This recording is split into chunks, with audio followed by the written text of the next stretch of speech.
Comment devient-on écrivain ? Est-ce un choix, une nécessité ? Comment comprendre les origines de cette vocation et interpréter la trajectoire des auteurs, qu'ils soient écrivains, scénaristes, journalistes ou plumes politiques ? Je suis Aurélie Lévy et je vous propose dans mon podcast de découvrir l'autre versant de la vie d'auteur. La fabrique, ses secrets, ses questionnements, ses insécurités et ses moments de grâce. Bonjour Lisa Mandel. Bonjour. Et merci d'avoir accepté mon invitation. Cette semaine, l'émission Écrire est à Besançon pour le festival incontournable de la rentrée littéraire les 16, 17 et 18 septembre dans toute la métropole du Grand Besançon.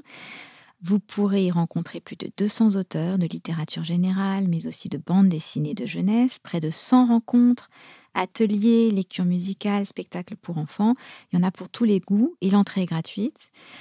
Voilà, j'y étais l'an passé en tant qu'auteur et je suis très heureuse d'y revenir cette année pour m'entretenir avec celles et ceux de cette rentrée littéraire, en particulier de la bande dessinée, comme vous, Lisa Mandel, comme toi. On va se tutoyer parce que bon, on a le même âge et qu'on fait un peu le même truc, donc voilà, même si c'est la première fois que je te rencontre. Alors Lisa, pour parler, je vais t'introduire et puis après on va converser librement et de façon informelle parce que c'est un peu l'idée de cette émission. Donc petite... tu aimais raconter des histoires, de ce que j'ai compris. Tu as commencé à dessiner et tu dis que tu n'étais pas forcément douée. Disons, je dessinais plutôt bien. Je dessinais plutôt bien, mais je n'étais pas un génie du dessin. J'ai pu voir des dessins d'enfants d'autres auteurs et autrices de bande dessinée qui étaient largement plus doués que moi. Par contre, moi, j'avais vraiment une appétence pour effectivement la narration. C'est-à-dire que très petite, j'ai commencé à dessiner de l'image séquentielle avant même de savoir écrire. À la maternelle, sur les cahiers, au lieu de faire un dessin, j'en faisais 4 avec des espèces d'histoires. Donc, j'ai toujours eu envie de raconter des histoires, effectivement, et c'est ce qui m'a porté à dessiner autant, ouais. Et tu dis ce truc assez drôle et vrai, tu dis que tu es capable de tout dessiner, mais mal. Oui, voilà, tout à fait.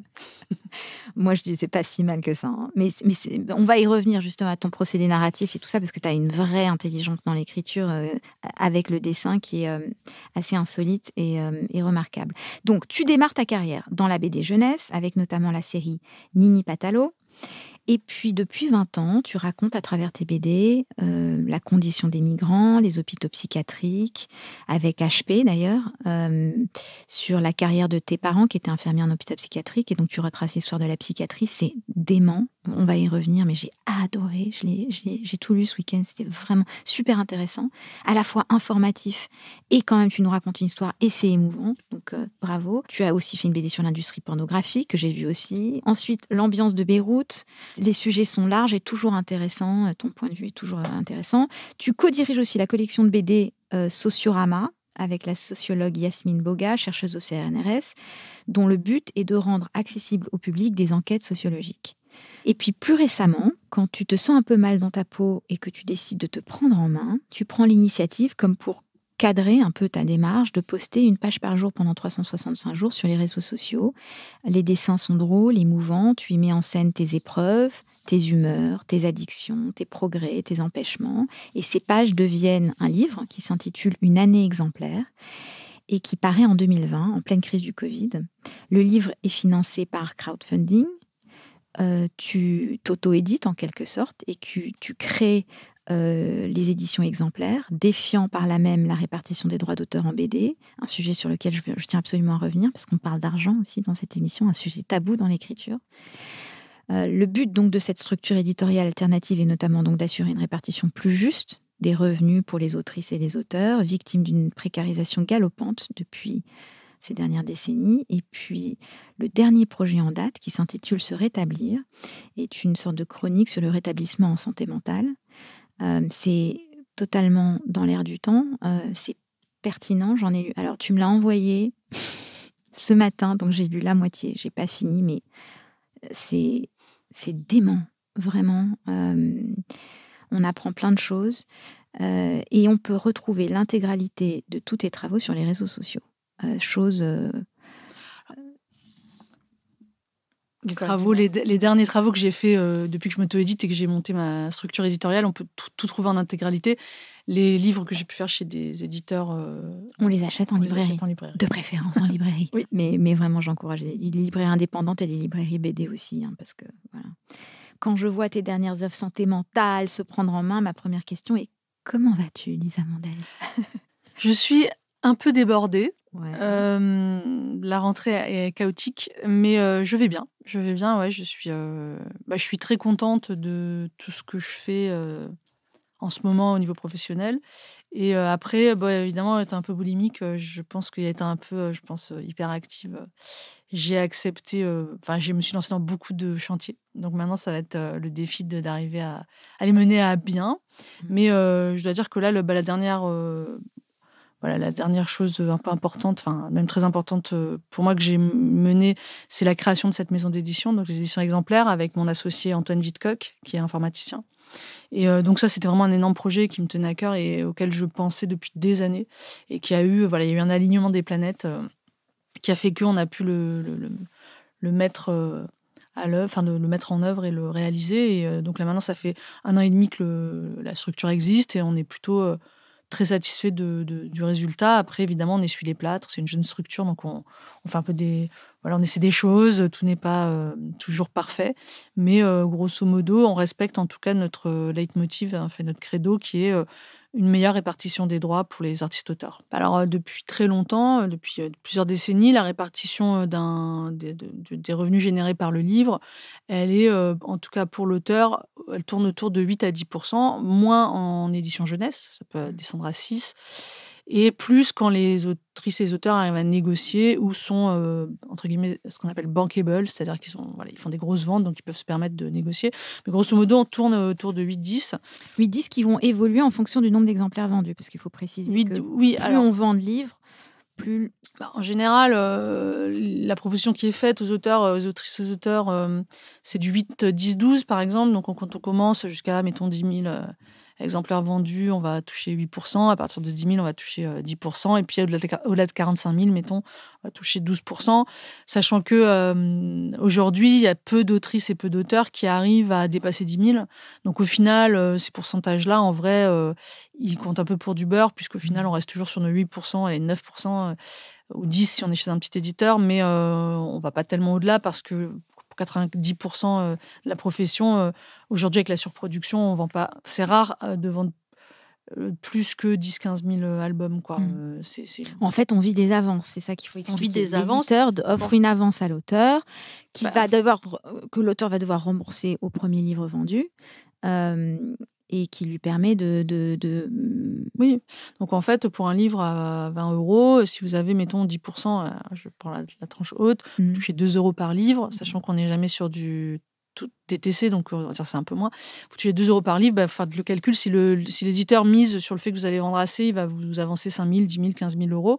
Et c'est de l'argent en fait que vous devez à l'éditeur, mais qui, je tiens quand même à le préciser, qui n'est pas qu'on n'est pas obligé de rembourser si le livre ne se vend pas à la quantité prévue par l'éditeur. Donc c'est de l'argent qu'on garde, mais néanmoins qui est très très long c'est une somme qui est très très longue à rembourser, qui fait que, par exemple, moi, en ce qui me concerne, qui ai toujours été un peu, comme je le dis tout le temps, à la middle class de la BD, donc je vis de ce que je fais, mais je fais pas non plus des ventes extraordinaires.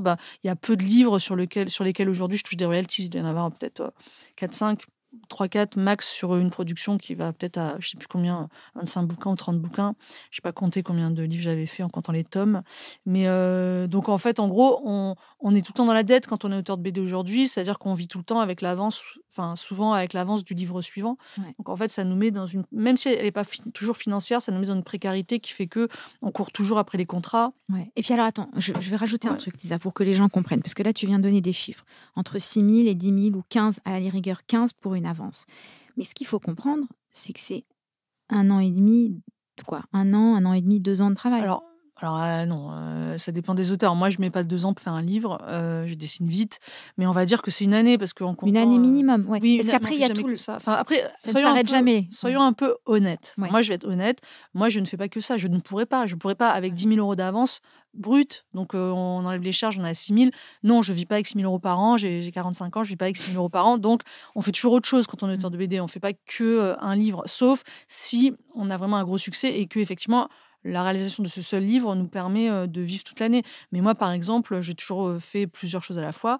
Et la précarité, elle est là aussi. Qu'est-ce que tu fais à côté? Là, alors, non, mais cette année, c'est un peu n'importe quoi. Cette année, donc, je gère la maison d'édition que j'ai montée avec mon associé. J'ai fait cette BD sur le rétablissement, donc se rétablir. J'ai fait des expositions. J'ai aussi fait de la commande, c'est-à-dire j'ai travaillé ponctuellement. Là, j'ai, par exemple, fait des illustrations pour le musée Carnavalet. Donc, des illustrations sur une expo sur le féminisme, enfin, sur l'évolution du droit des femmes depuis la Révolution française, là, qui va d'ailleurs être en vernissage très bientôt. J'ai préparé une grosse expo au Havre, donc à la médiathèque Niemeyer du Havre. Donc, c'est une énorme expo où j'ai fait pas mal de créations. Je travaille aussi avec une personne qui travaille dans le milieu du sport et donc qui veut dénoncer les abus sexuels commis sur les enfants athlètes par les coachs. Donc, en gros, là, par exemple, je vais faire 15 pages de sensibilisation aux abus sexuels à travers le témoignage d'une personne qui a été abusée. Oui, j'ai commencé. J'ai déjà interviewé. Ouais, c'est pour les enfants. Hein. Donc, la bande dessinée doit être édulcorée. On ne peut pas raconter les choses frontalement. Mais oui, ça part du témoignage d'une femme que j'ai interviewée, qui est irlandaise, qui a maintenant une 60aine d'années, qui raconte comment sa vie a été détruite par un coach qui l'a abusée toute son adolescence. Donc, oui, c'est des sujets difficiles. Un peu celui sur la santé mentale que je fais, il est aussi un peu difficile. Donc, je fais ça. Je fais plein de choses. Après, c'est aussi... Tu as une façon de tacler. Je vais le dire parce que je veux vraiment aussi qu'on parle de tes livres, de tacler des sujets à la fois très actuels, très complexes, de façon à la fois académique, parce que tu apprends, tu es assez, finalement, derrière l'humour, il y a toujours la transmission d'une forme de connaissance. Tu cadres quand même, tu donnes un cadre à ce que tu vas raconter, c'est-à-dire les origines d'eux, un petit peu d'histoire, tu expliques, il y a quelque chose d'explicatif dans ce que tu fais.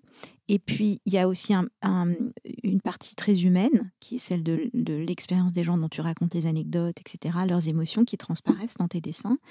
Et puis, tout simplement du storytelling, c'est-à-dire que tu nous racontes quand même un truc qui va de A à Z, quoi. Et c'est pas évident sur des sujets pareils. Et tu le fais très bien. Ah, merci. J'étais très curieuse de savoir comment tu travaillais. Tu prends beaucoup de notes?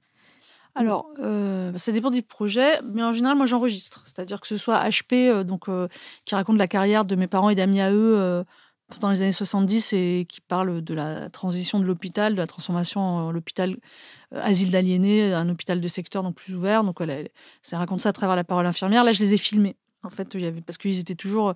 tout seuls, ils avaient un peu du mal à se rappeler de tout. Et en fait, je me suis rendu compte qu'en mettant ces personnes en groupe, ils rebondissaient les uns sur les autres. Tu les filmes avec ton téléphone? Avec eux, non, j'avais à l'époque un petit une petite ça fait caméra. Un super documentaire. Ouais, mais alors la qualité est vraiment très médiocre. Et en plus, j'ai dû perdre, je pense, des trucs. Mais donc, en gros, eux, je les ai filmés la plupart du temps. HP, je reviens 2 secondes pour expliquer aux gens qui nous écoutent. Donc, tu fais finalement... Tu racontes l'histoire de la psychiatrie au travers des anecdotes de patients. Non, d'infirmiers. D'infirmiers qui racontent leur relation avec leurs patients et leur vie, etc.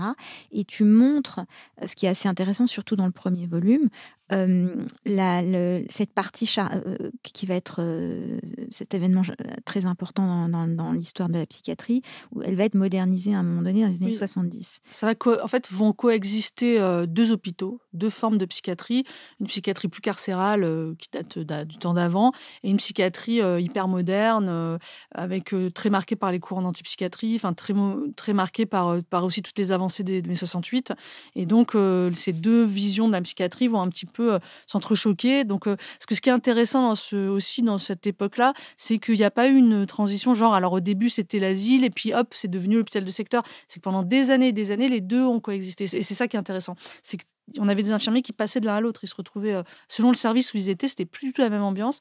Et puis les vieux infirmiers, eux, avaient connu, il y en avait même qui avaient connu l'époque où on mettait de la paille, où les gens ils dormaient là où ils mangeaient. En gros, et puis effectivement, c'était vraiment la bergerie, quoi. Enfin, c'était un peu affreux. C'était le huis clos, c'est-à-dire que ça, mes parents ont vachement insisté là-dessus, c'est-à-dire qu'il y avait une impunité relative. En gros, les médecins déléguaient leur pouvoir aux infirmiers et qui eux-mêmes déléguaient leur pouvoir à certains malades travailleurs. Et surtout, comme c'était un huis clos, il y avait une impunité. Il y avait une maltraitance institutionnelle qui existe encore aujourd'hui, mais à un niveau isolé. C'est-à-dire qu'aujourd'hui, on ne peut pas dire qu'il n'y a pas de maltraitance dans les hôpitaux psychiatriques, il y en a, mais elle est isolée. Avant, c'était carrément institutionnel. Si un malade, d'ailleurs, on les appelait les malades, on ne les appelait pas les patients. Si un patient, par exemple, frappé sous le coup d'un délire, frappait un infirmier, il se faisait passer à tabac, et il était après ostracisé, et c'était toléré, et il était enfermé dans sa chambre jusqu'à ce que ses blessures cicatrisent, parce qu'il se faisait vraiment casser la gueule, quoi. Et même les médecins ne pouvaient pas aller voir, mais les médecins acceptaient en fait ce passage de pouvoir. Donc voilà, ça raconte aussi cette espèce de huis clos et d'entre-soi qui provoque beaucoup d'excès et de déviance. Hein. Ouais. Et c'est super intéressant aujourd'hui parce qu'on se rend compte qu'il y a de plus en plus de gens dans la rue qui devraient être en hôpital psychiatrique. Les budgets ont été baissés, les choses ont un petit peu changé et qui ne sont pas SDF mais qui devraient être institutionnalisés, qui ne le sont pas. C'est aussi un des grands soucis actuellement dans la rue. Et puis là, plus récemment, avec ton dernier livre, c'est le contre-champ de ça, c'est-à-dire que ce sont les histoires des patients et comment ils gèrent aussi leur relation à leur médecin, les diagnostics, toute la lourdeur de... Oui, et puis ce ne sont pas des patients, ce sont des gens. C'est-à-dire ça aussi, c'est marrant parce que quand on parle de psychiatrie... Comme les infirmiers d'ailleurs. Mais les infirmiers, là, ils parlent que du moment où ils sont à l'hôpital. Donc moi, je les appelle les infirmiers, c'est la parole infirmière parce qu'ils parlent que de leur endroit de pratique. Moi, j'ai interrogé personne sur ce qu'ils faisaient en dehors de l'hôpital. Là, moi, j'interroge des gens qui s'avèrent être concernés par la maladie psy, donc qui souffrent ou pas, mais qui sont atteints par des troubles chroniques, et comment ils gèrent ça. Et ce qui est marrant, c'est que dès qu'on parle à des personnes entre guillemets valides de ça, ils disent ah oui, des patients. Je dis mais un patient, il est patient quand il est à l'hôpital, quand il sort de l'hôpital. Tu vois, oui, mais c'est tout le monde raison de le dire. Tu n'es pas la seule, tout le monde fait cette erreur. Tout le monde me parle des patients, et moi je dis mais arrêtez, une personne, elle est patiente quand elle est malade. C'est comme si, moi par exemple, qui ai aussi une maladie chronique, qui suis épileptique, c'est comme si on me disait Lisa, là, donc cette patiente, je dis non. Moi, je suis normale, et des fois, je fais des crises. Alors là, je vais à l'hôpital. Si je suis à l'hôpital, je suis une patiente. Mais on n'est pas... Et c'est pareil pour toutes les pathologies. Et en ce qui concerne les personnes atteintes d'un trouble psy, on a vraiment tendance à penser qu'ils sont fous à plein temps, alors que finalement, les moments où ils vont décompenser, les moments de crise sont hyper court, et en général, ce qui est très long, c'est la dépression qui s'ensuit, c'est un mal-être au quotidien, c'est une exclusion sociale, mais en vérité, c'est une maladie intermittente, donc en fait, c'est une maladie chronique qu'on peut très bien contrôler avec la médication ou pas, mais en tout cas, il y a plein de moyens de s'en sortir. Et moi, je parle des 2/3 en fait de la population qui est atteinte de troubles psy et qui arrive à vivre avec. Et ça, on le sait pas. On pense que toutes les personnes diagnostiquées bipolaires, schizophrènes, TDAH, tout ce qu'on veut, elles sont vouées à avoir une vie affreuse, entrecoupée de séjours en HP et finir au pire des cas SDF. Alors là même que 2/3 des gens en fait s'en sortent. Et moi, je parle de ces 2/3 là. Peu de gens osent faire la démarche d'aller se faire diagnostiquer. Ça, c'est toujours un truc très compliqué. Les gens essayent des trucs par-ci par-là. Et tu désacralises en fait toutes ces démarches.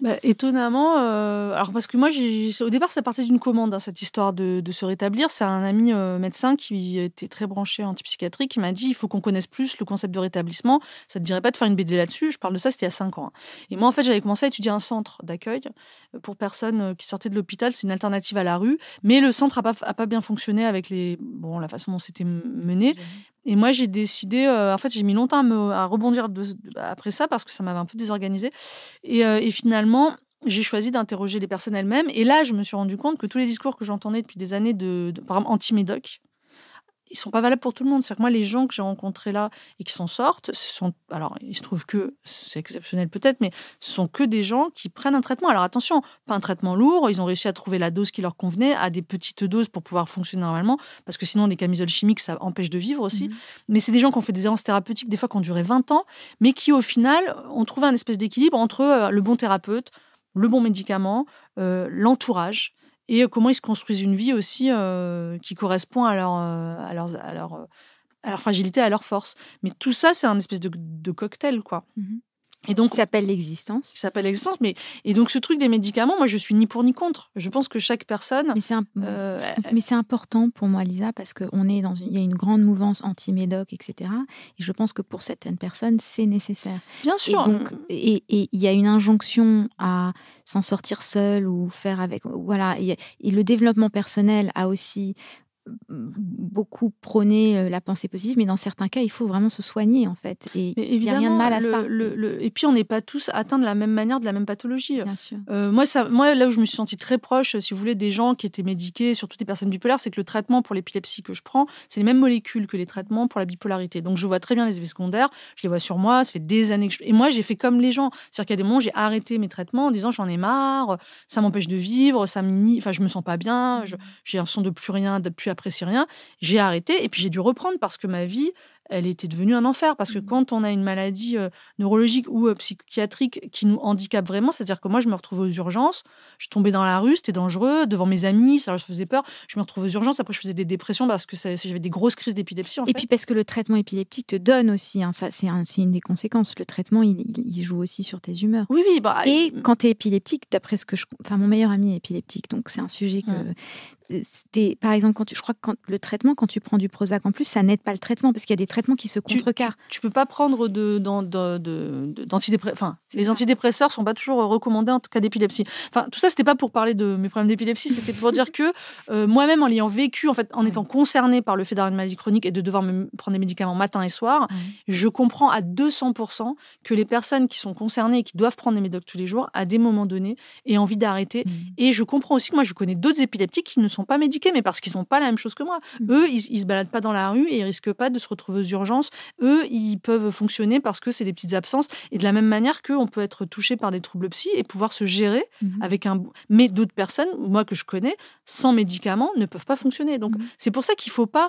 C'est comme, pour moi, c'est pareil que ce que j'appelle le féminisme patriarcal, où en fait, on dit aux femmes comment elles doivent ce qu'elles doivent mettre sur leur tête. Mais à un moment donné, faut laisser les gens faire en fonction de qui ils sont, quoi. Et on peut pas, une vérité n'est pas bonne pour tout le monde. Et moi, alors là, ça m'énerve de dire anti-médoc. Mais moi, si demain je prends plus de médicaments, ah oui, je perds 30 kilos, je suis hyper belle, je fonctionne hyper bien, sauf que je me mets en danger plusieurs fois dans le mois. Donc, et je me grille des neurones. Enfin, à un moment donné, c'est pas bien non plus de faire les montagnes russes. Donc, mais je sais qu'il y a donc faut laisser les gens. En fait, voilà, le rétablissement, c'est quoi? C'est reprendre le pouvoir sur sa pathologie. Ça veut dire tous les choix qu'on fait, on les fait en toute conscience et on les fait parce qu'on sait que c'est la meilleure chose pour soi. Le pire, quand on est concerné surtout par les troubles psy, c'est qu'on est infantilisé, et que les gens prennent des décisions à notre place et qu'on n'a plus de pouvoir décisionnel. Et en fait, le rétablissement, c'est reprendre le pouvoir décisionnel sur sa pathologie et décider ce qui est bon pour soi. Alors, j'aimerais ajouter un truc. L'autre chose qui est importante, c'est aussi en anglais, on appelle ça le trial and error. C'est-à-dire qu'il faut aussi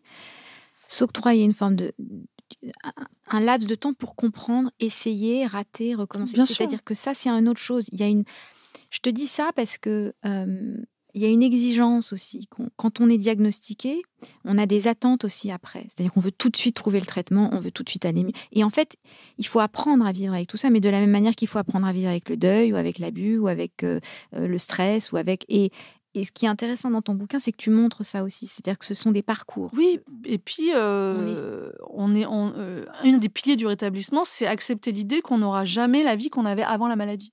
C'est-à-dire, il faut faire le deuil de la personne qu'on était avant d'être malade. Il faut prendre ce qui on est aujourd'hui et dire comment aujourd'hui je peux fonctionner au mieux avec les restrictions que j'ai, mais aussi tout le champ des possibles qui reste là et accessible. Donc, évidemment, si on est... si on devient bipolaire, il y a des situations, par exemple, non, on peut pas passer 4 jours à prendre la drogue sans dormir. Donc c'est un deuil, mais ça n'empêche pas qu'il reste encore plein de choses à faire. En fait, c'est réussir à comprendre son nom, parce qu'il y a des gens pour qui ce truc de pas pouvoir passer 2 jours sans dormir ni prendre de la drogue, c'est compliqué. Ils vont dire, mais moi j'aime faire la fête. Mais tu crois pas qu'ils prenaient des drogues justement parce que c'était une façon de se soigner? Parce que je peux pas parler en fonction. Mais je dis un exemple au hasard, mais je veux dire, les drogues sont aussi oui, une solution inappropriée à un problème. Non, parce que ça c'est du jugement, mais c'est la première. C'est sous l'effet de ça qu'on rétablit quelque chose. C'est-à-dire que oui, c'est une solution. Ouais. Inappropriée à un vrai problème. Ouais, parce que c'est comme fumer, c'est une solution inappropriée à un vrai problème. Boire, être alcoolique, l'alcoolisme ou l'addiction, c'est pas un problème, c'est une solution. Mais qui est pas forcément la meilleure, mais c'est une solution à un problème. C'est pas le problème ne vient jamais de ça. Qu'est-ce que tu as appris en écrivant Rétablir? Donc tout ce que tu me dis déjà, t'as appris des choses sur toi? Bien sûr, parce que on apprend toujours sur soi en interrogeant les autres. Moi, par exemple, déjà j'ai appris que ma pathologie à moi était très proche de. Enfin, je le pressentais déjà, je le savais déjà. D'une que en fait, on n'était jamais très loin de la folie. soi-même. Tout le monde, en fait, la folie, c'est qu'un état extrême de quelque chose qu'on peut tous ressentir. Et ensuite, ça réhumanise. Moi, comme j'ai grandi avec des parents infirmiers psychiatriques qui me racontaient des anecdotes, toujours les pires de l'hôpital, moi, j'avais vraiment déshumanisé les personnes en situation de handicap psychique. C'est-à-dire que j'ai grandi en pensant que c'était pas des gens comme nous, que c'était une autre espèce, que c'était pas vraiment des êtres humains. J'entendais des phrases quand même qui disaient oui, alors le profil du schizophrène, c'est comme s'ils n'avaient pas de personnalité. C'était la maladie, c'était leur personnalité, des choses comme ça. Moi, j'ai grandi avec ça. Et en faisant ce travail, j'ai complètement déconstruit ça et je me suis rendu compte, en fait, ce qui était très évident, que c'était avant tout, on était une personne atteinte d'une pathologie, on n'était pas sa pathologie. Et aussi, une des pionnières du rétablissement, dont j'ai oublié le nom là tout de suite, dit une chose superbe. Elle dit, si on commence à réduire les personnes à leur maladie, il ne reste plus personne pour guérir. Donc, c'est aussi dire, non, on peut avoir une personnalité, des goûts, des dégoûts, et cette pathologie qui est en fait quelque chose qui vient se coller à nous et qui finit par faire un peu partie de nous, mais qui n'est pas nous. Et ça, moi, c'est quelque chose que j'ai appris à voir les personnes derrière la maladie, en fait. Et ça, c'était vraiment ces années à fréquenter le milieu de l'antipsychiatrie, les associations et tout, que je me suis vraiment que j'ai réussi à déconstruire ça, qui était en fait une croyance et qui était de la discrimination et qui était en fait de la fouphobie, quoi. Enfin, qui était en fait une sorte de phobie des personnes neurodivergentes. M'en rendre compte aussi que j'en étais une. Qui va d'ailleurs avec l'aliénation, dont ils ont été victimes pendant des années. Bien sûr, et puis se rendre compte aussi que le cinéma adore faire des histoires sur les fous qui tuent toute leur famille, je sais pas quoi, alors qu'en fait, une personne qui a des troubles psy est 7 fois plus victime d'agression que les autres, mais elle n'est pas plus victime, elle n'est pas plus actrice d'actes violents que les autres. Très peu. Enfin, le ratio, il est... Mais c'est important de le dire, parce que tu n'es pas la première personne à me l'avoir expliqué. Bah oui, on a tendance à avoir peur de leur agressivité, alors qu'ils sont plus souvent victimes que... Bien sûr, parce que quelqu'un qui n'est pas en possession de tous ses moyens, à des moments donnés, il se fait abuser. Et puis il se retrouve dans la rue, puis s'il est coupé de sa famille, de ses amis, il se retrouve isolé, donc il tombe dans des addictions. Enfin, après, voilà, donc ça, voilà, tout ça, moi j'ai déconstruit ça, et puis je me suis fait des amis concernés. Avant, alors il y avait des personnes dans ma famille, et il y a beaucoup de personnes concernées dans ma famille, mais en tout cas, moi j'ai aussi rencontré des gens qui sont devenus des amis et qui sont concernés. Et j'ai découvert aussi que des amis à moi étaient concernés. Et ça a fait aussi des petits coming out de la part de personnes que je connaissais. Comme quoi, de la bipolarité, des choses alors, comme ça. de la dépression, beaucoup. En fait, on est quand même dans une société très dépressive. Mais et oui, moi, j'ai découvert... C'est pour ça que ton livre est intéressant et important. J'espère qu'on va en parler un peu aujourd'hui. J'ai découvert... je le savais déjà, parce que dans ma famille, il y a déjà plusieurs personnes. Mais j'ai découvert qu'il y a vraiment beaucoup de personnes sous antidépresseurs, par exemple, mais beaucoup. Beaucoup. Et ça, il y a des gens qui me l'avaient pas dit, qui me l'ont dit quand ils ont vu que je bossais là-dessus, ça les a détendus, puis qui avaient honte de dire qu'ils étaient sous antidépresseurs. Alors, beaucoup la dépression, la bipolarité, moi j'ai des gens dans ma famille qui sont bipolaires, mais qui, moi je le sais, mais qui le cachent à leur travail. C'est encore une maladie honteuse, parce que, et c'est vrai qu'elle ferme beaucoup de portes. Ouais, honteuse aussi, j'ai remarqué dans les relations. Oui, parce que c'est quelque chose que tu caches parfois quand tu viens de rencontrer quelqu'un, etc. Évidemment. Ouais.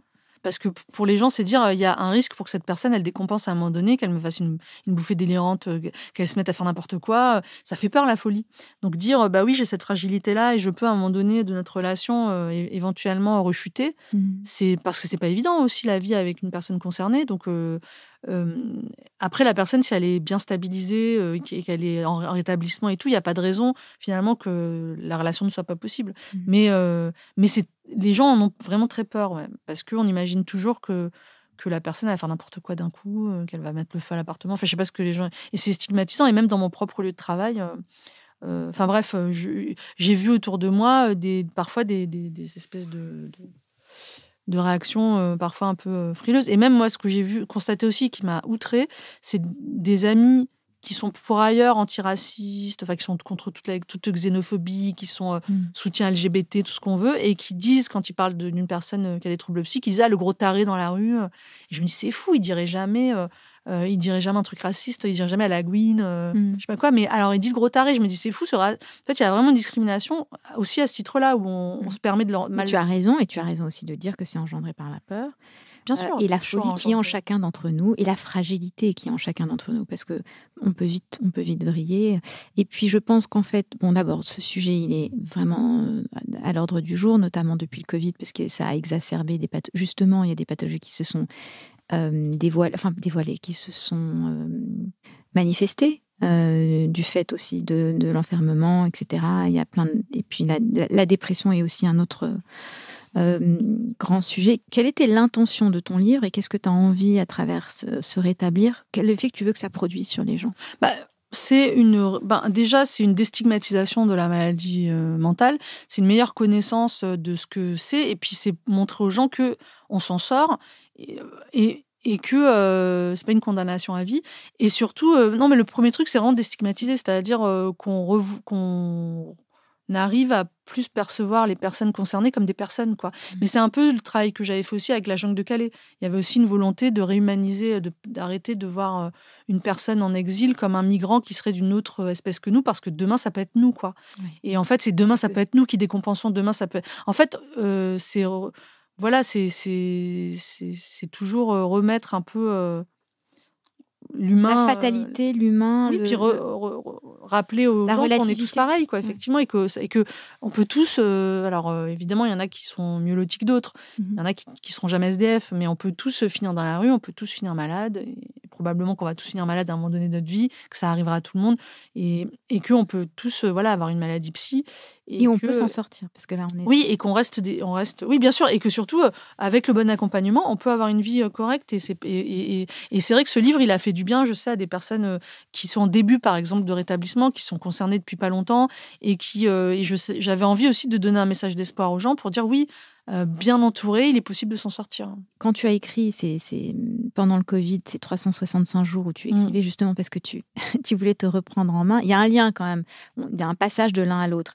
Et il y avait quelque chose d'intéressant, c'est que tu t'insurgeais contre l'injonction à aller bien, à être positif, à être en forme, et tu t'as montré les autres facettes de ta journée, de tes problèmes, etc.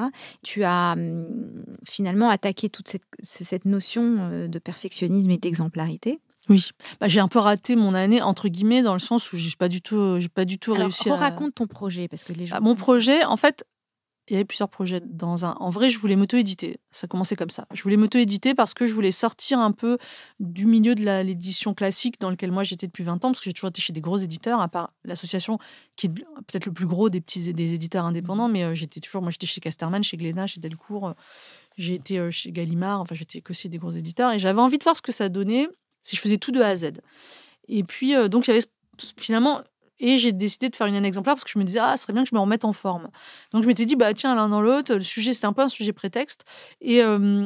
Et donc, j'ai monté ce projet-là en faisant un Ulule qui a été réussi. Mais franchement, vu ce qu'on fait nous maintenant avec nos maisons d'édition, je vois que le résultat était quand même très modeste de ce que j'avais obtenu. Mais je me suis lancée là-dedans. Et puis, je m'étais vraiment dit, en faisant une page par jour, je vais vraiment réussir à guérir toutes mes addictions. Sauf qu'en fait, comme je le disais avant... Lesquelles étaient-elles? J'en avais plein, mais des petites. Enfin, déjà, j'ai des problèmes de comportement alimentaire, mais qui sont liés aussi à la prise de... Tu mangeais beaucoup de junk food? Non, je mangeais trop, de manière générale. Je mangeais de la junk food, mais ça, j'en ai un peu ri, mais je mangeais trop. Mais surtout, j'ai une pathologie qui fait que je prends des médicaments qui aussi encouragent la prise de poids. Donc, il y avait ça. Je regardais beaucoup de séries, je jouais beaucoup à Clash Royale, qui est donc un jeu sur téléphone qui est terriblement addictif. Ouais. Et puis, je regardais... donc, tu fumais, tu buvais? Je buvais je fumais quand je buvais. L'alcool, finalement, c'était le truc le plus facile à arrêter. Donc, j'ai arrêté 1 an. Ça a vraiment été... À part que c'était un peu ennuyeux des fois en soirée. Plus avec les médicaments. Ouais, je sais, mais bon. Bref, j'ai toujours été une buveuse. Enfin, voilà, je peux ne pas boire pendant des mois, c'est pas grave. Donc, ça n'a pas été la chose la plus difficile à arrêter. La cigarette, je fumais quand je buvais. Donc, en arrêtant de boire, j'ai arrêté de fumer. Ouais. Et fumer, j'ai pas repris, même en buvant maintenant.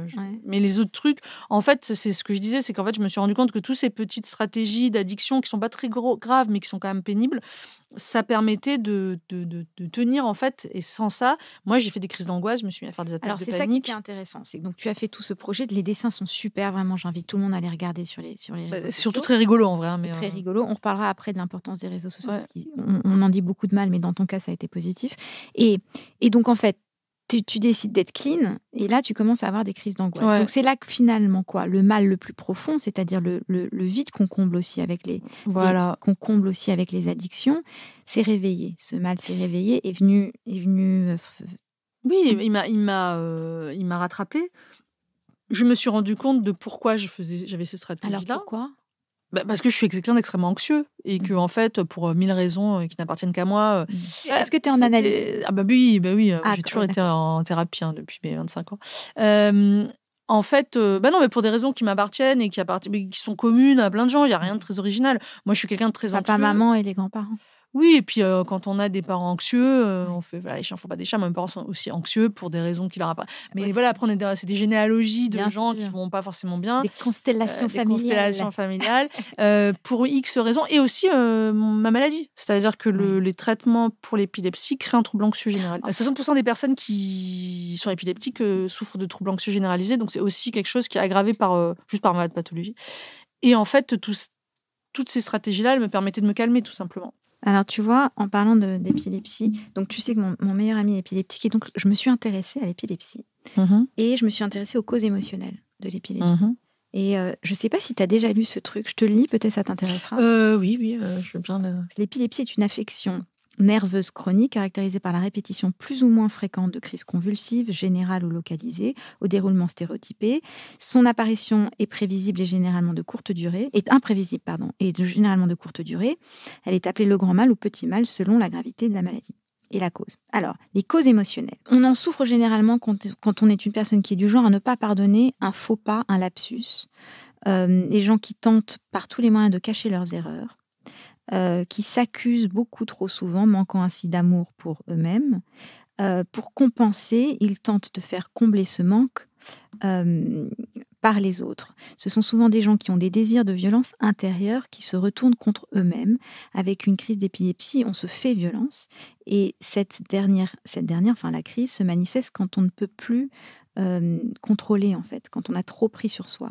En effet, comme on n'accepte pas cette partie violente en soi, on essaye souvent par tous les moyens de la cacher. Donc c'est comme si on cachait aussi une voilà. Enfin, je ne sais pas si c'est vrai ou pas, mais j'ai pensé que ce serait peut-être intéressant. Il est fort possible aussi que les premières crises durant l'enfance aient permis de recevoir de l'attention, de l'affection, et donc de détourner l'attention de l'un des faux pas qu'on aurait pensé avoir fait. Il se peut aussi que cette maladie ait servi à rapprocher les parents qui arrêtaient de se disputer pour s'occuper de l'enfant malade. Et du coup, parfois la crise peut avoir lieu quand on a trop peur justement d'un conflit entre parents ou qu'on essaye absolument de... Voilà. En fait, je trouve c'est bullshit à fond, quoi. Excuse-moi, mais oui, effectivement, les crises d'épilepsie, mais toutes les crises de n'importe quoi, dès qu'on a une fragilité, ça s'exprime à des moments de stress. Les moments de stress, ça peut être ça. Pour moi, c'était autre chose. Moi, j'ai fait un burn-out qui est devenu de l'épilepsie, mais j'avais un terrain épileptique parce que j'avais fait une crise petite. Ça s'est réveillé à 30 ans. Je sais pourquoi. Je sais aujourd'hui pourquoi mes crises, elles peuvent arriver quand je suis dans... Mais c'est pareil que pour quelqu'un qui a une pathologie psychiatrique. En fait, c'est pareil pour tout le monde. Le stress, le manque de sommeil, une mauvaise hygiène de vie, un choc émotionnel peuvent provoquer des crises, comme peuvent faire tomber quelqu'un en dépression, comme peuvent déclencher un cancer. Bien même. Sûr. Donc en fait, oui, ça peut être ça. Moi, tout c'est pas a ça. Une cause émotionnelle. Moi, mes parents, ils étaient séparés depuis que j'ai 2 ans, donc tu penses bien que c'est pas d'avoir fait une crise d'épilepsie qui les a rapprochés. J'ai fait une crise d'épilepsie parce que j'ai fait une grosse gastro et que ma mère m'a trempée dans un bain d'eau trop froide et donc j'ai convulsé, ça m'a fragilisé le cerveau, ce qui fait qu'à 30 ans, je me suis mise à faire des crises, mais qui étaient liées à effectivement un contexte de stress intense. Après, le rétablissement, c'est aussi se préserver d'états émotionnels trop extrêmes qui peuvent provoquer des crises, mais quelles qu'elles soient. Moi, je crois pas. C'est-à-dire je crois pas que ce soit un truc genre c'est pour astrologie. Enfin, désolée pour tous les amis LGBT qui sont à fond astrologie, mais moi, ce truc-là, oui, c'est valable pour l'épilepsie, ça pourrait être valable pour n'importe quoi. Ce qui est sûr, c'est qu'une mauvaise hygiène de vie, un stress chronique et des chocs émotionnels, c'est extrêmement mauvais pour la santé et pour les gens qui ont des fragilités, ça va les faire tomber évidemment dans leur faiblesse. Après, moi, je prends des médocs matin et soir, je sais que c'est pas ça. Moi, par exemple, lire un bon roman me provoque une crise d'épilepsie. Je peux être hyper détendue, je peux n'avoir aucun problème. Moi, c'est la lecture qui me fait avoir des crises. Après, la lecture plus un contexte de fatigue. Mais si tu veux... Si ça a bien une chose qu'une maladie chronique, elle t'apprend, surtout que moi, ça fait maintenant plus de 15 ans que j'en suis atteinte, c'est vraiment d'être dans la nuance. C'est-à-dire, s'il y avait eu une raison, si ça avait été ça, ce serait tellement cool. Tu sais, j'ai tout essayé parce que alors moi... J'adore que tu dises ça et j'adore que tu viennes de démonter le truc que je t'ai dit, tu as raison. J'ai tout essayé. J'ai essayé sans médoc, j'ai essayé avec médoc, j'ai changé plusieurs fois de médicaments, j'ai essayé de faire des thérapies alternatives vraiment cheloues, genre des trucs mais des trucs improbables, de la micro-machin, du truc. J'ai tout essayé. La seule chose qui, pour moi, à marcher, c'est le cocktail de l'ensemble, en fait. C'est pas une chose, il y a pas une chose qui fait aller bien. C'est un espèce de truc à 360 degrés. Ouais. 80, c'était un peu long. C'est un truc c'est tout qu'il faut changer. Pour aller bien, c'est tous les pans de sa vie qu'il faut revoir pour essayer d'ajuster. C'est de la dentelle, quoi. C'est de la micro-organisation. Et donc, on peut pas... Par contre, ça, probablement que ça va parler à quelqu'un. Et probablement que si je le relis, je vais me dire ah oui, peut-être que là-dedans, il y a quelque chose que je peux utiliser pour moi par rapport à ce dont je suis affligée. Mais c'est vrai que l'épilepsie, en tout cas, c'est une manifestation d'un désordre intérieur qu'on ne peut pas exprimer autrement. Moi, je fais une analyse depuis 100 milliards d'années et on va là-dedans. Et forcément qu'il y a des causes psychologiques, mais il y a des causes neurologiques aussi. Donc, bien sûr. Et je trouve que c'est très... En fait, ces discours-là, qui sont au départ bienveillants, machin, c'est très culpabilisant pour une personne atteinte d'une maladie de lui dire « Ah, mais en fait, c'est psychologie. » Enfin, quelque part, la psychologie, si jamais tu faisais ci, tu faisais ça. Alors qu'en fait, il faut aussi accepter la part qu'on ne peut pas contrôler de la maladie. C'est-à-dire, il y a quelque chose qui est là et on n'a aucun contrôle dessus. Ce qu'on peut contrôler, en revanche, c'est comment on va gérer le truc pour être le mieux possible. Mais moi, contrôler le fait que j'ai un endroit où j'ai de l'électricité qui se met toute seule dans mon cerveau, je ne peux pas le faire. Et parce qu'à un moment donné, on est quand même de la mécanique, les humains. C'est-à-dire qu'à un moment donné... Et de la chimie. Si toi, demain, je te casse le bras d'une telle manière qu'il ne pourra plus jamais être normal, tu pourras faire autant de textes que tu voudras, tu auras ton bras tordu. Et c'est de la chimie. Tu autant de méditation que je voudrais, mon bras. Mais tu pourras, par contre, le gérer beaucoup mieux parce que tu auras moins mal, parce que tu sauras gérer la douleur, parce que tu vas peut-être trouver des kinés qui vont... Mais la pathologie de base, tu n'y peux rien, tu vois, à un moment donné. Et ça, je trouve que c'est vraiment mettre beaucoup de culpabilité sur les personnes concernées. Parce qu'il y a beaucoup de gens, ils croient, parce qu'eux, ils ont des problèmes, mais des problèmes beaucoup plus légers. Ils pensent que comme eux, ils ont trouvé des solutions psychologiques, et ben la personne en face d'eux, elle va trouver des solutions psychologiques. Mais c'est une erreur parce qu'on n'est pas, comme je disais, on n'est pas tous égaux devant. Et que de la même manière que moi, mon épilepsie est beaucoup plus légère. Là, j'ai pas fait de crise depuis 7 ans, par exemple. Elle est beaucoup plus légère que d'autres personnes. Voilà, tout est relatif. Je le vis de l'intérieur pour le coup. Ouais. Alors revenons justement. Alors revenons un tout petit peu. Bon, là, on s'éloigne. Revenons à 2 choses. D'abord, quelle est finalement ta routine? Comment tu travailles? Comment tu t'organises par rapport à tout ça? Parce que finalement, tu écris. Tu édites, tu fais tes recherches, tu te renseignes sur des nouveaux sujets, donc tu interviews, etc. Comment tu gères ton temps et aussi par rapport à ta condition, parce que tu peux pas te permettre d'être trop fatiguée. Non. Parce que la fatigue et l'épilepsie, on est d'accord. Ça va très mal ensemble. La fatigue va très mal. Tu es obligé de faire attention. La fatigue se marie très mal avec tout en général. Exactement. Donc, avec tout, oui. Mais je m'organise très mal, c'est-à-dire que d'une part, je mets pas de réveil. Donc après, voilà, à un moment donné, quand on a quand on sait comment on fonctionne, moi, je mets jamais de réveil le matin parce que je sais que, avant toute chose, il faut que j'aille le mieux possible. Et pour aller le mieux possible, il ne faut pas que je manque de sommeil. La dette de sommeil, c'est vraiment le pire. Donc déjà, je me lève quand je me lève. En général, je me lève à des heures normales. Hein. Je me lève à 8 heures. Mais déjà ça. Et puis, je fais mes journées en général. J'essaye de faire du 10h, 19h. Je bosse pas le soir parce que à cause de mon problème de lecture, en fait, le soir, moi, je peux plus trop travailler. Je bosse pas le week-end.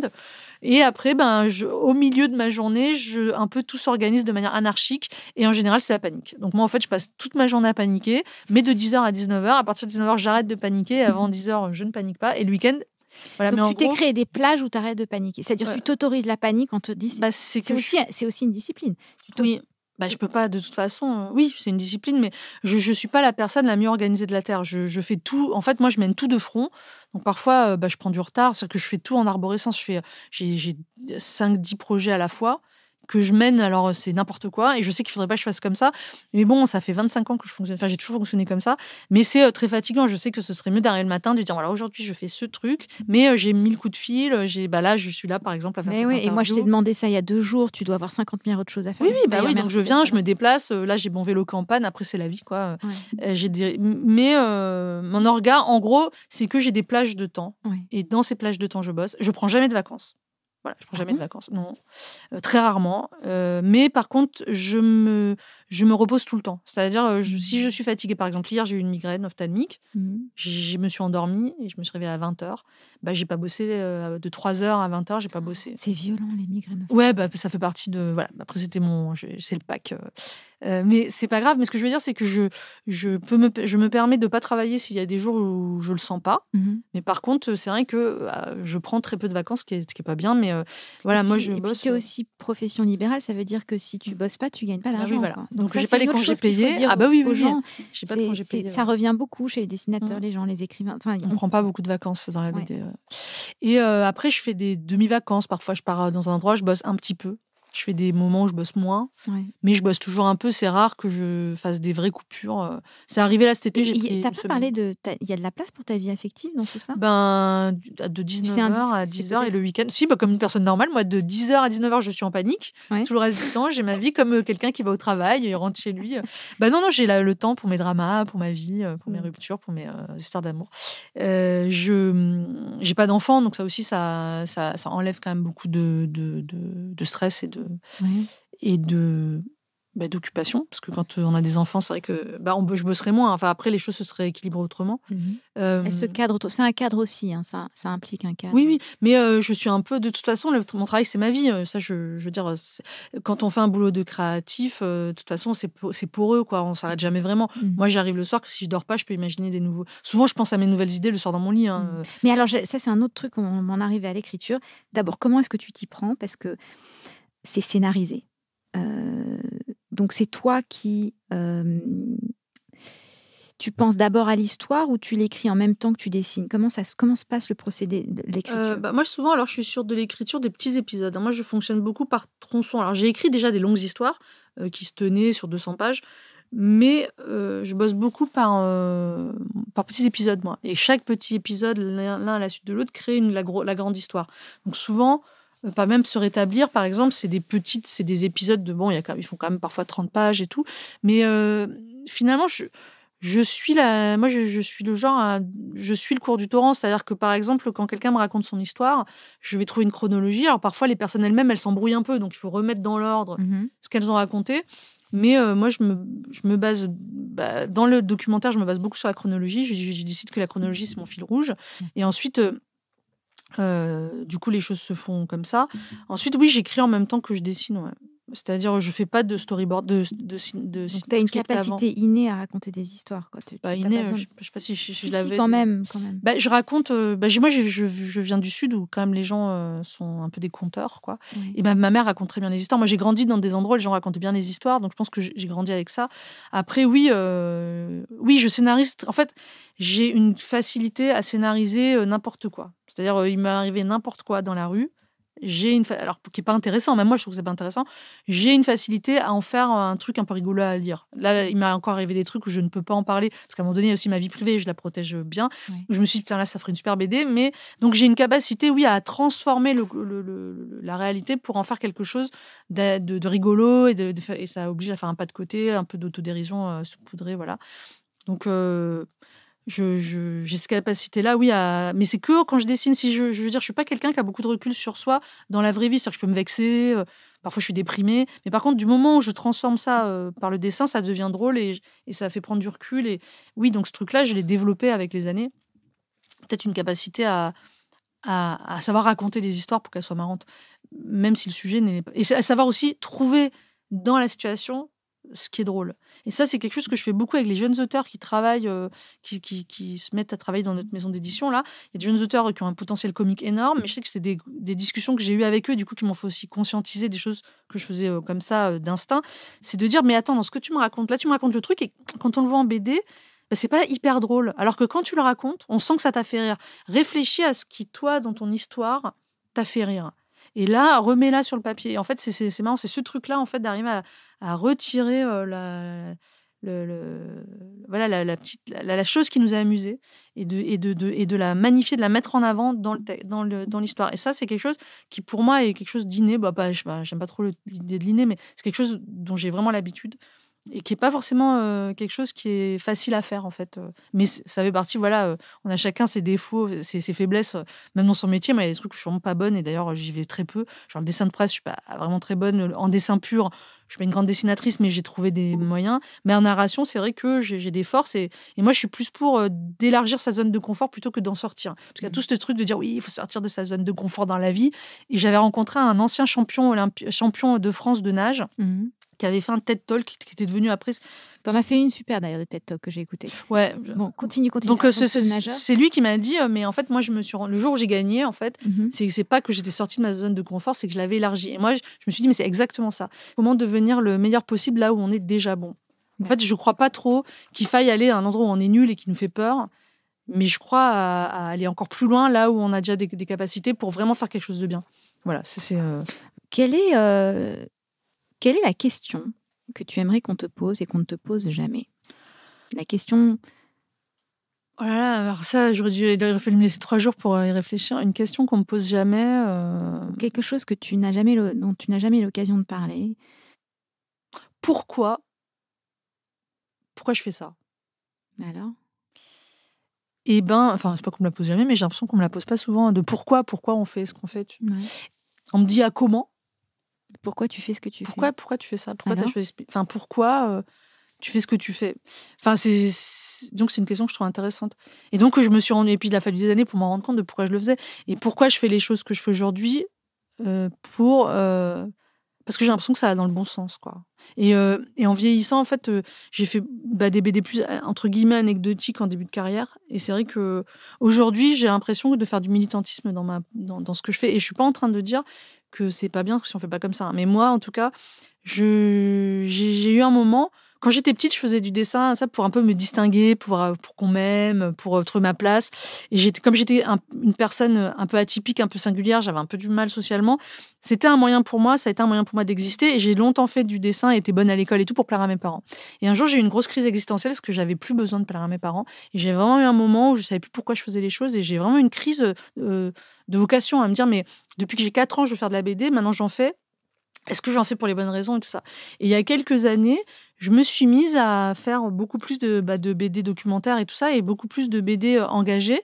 Et aujourd'hui, je sais pourquoi je fais de la BD. Et je sais pourquoi, parce que j'aime en fait raconter la vie et permettre à des gens de découvrir d'autres univers que le mien, enfin d'autres univers que ceux qui connaissent, et même moi aussi d'en découvrir aussi par là. Oui, et puis moi aussi le fait d'être épileptique et de plus pouvoir lire autant que je voulais, ça m'a obligée à prendre à pêcher le savoir chez les autres et pas dans des livres. Donc et j'ai aussi, je pense, une vocation de journaliste un peu contrariée qui fait qu'aujourd'hui je fais de la BD documentaire parce que j'adore le journalisme, et qu'aussi moi ma culture je la fais avec les autres, je la fais avec les autres gens. Donc et pourquoi, voilà, et donc je fais ce que je fais aujourd'hui parce que j'ai l'impression que le monde va déjà suffisamment mal et que ce que je fais, moi, ça me fait du bien, en fait, tout simplement. Voilà. Donc, en fait, c'est une bonne question, mais elle n'est pas évidente à répondre. Et ça nous fait du bien de te lire. Merci beaucoup, Lisa Mandel, d'être venue, d'avoir partagé tout ça avec nous. Je te souhaite une très belle route avec ce livre. Merci. Que je recommande vraiment à tout le monde. Et de regarder aussi toutes les autres émissions, les interventions que tu as faites, ton TED, puis tout ce que tu fais sur Internet. On n'a pas eu le temps de parler des réseaux sociaux, mais dans ton cas, je trouve que c'est très positif qu'ils existent et ça te permet de publier des choses. Et ton lien s'appelle comment sur Instagram? Alors, c'est Mandel-Lisa. Voilà, Mandel. Mais les réseaux sociaux, c'est comme le cinéma et la télévision, c'est qu'une coquille vide et on en fait ce qu'on veut. Donc si elle est mal utilisée, ça devient horrible, et bien utilisée, ça devient génial. Ça a sorti les auteurs de BD de leur isolement, par exemple. Ouais. Alors en tout cas, allez-y, ton Insta est vraiment super. Merci. Beaucoup.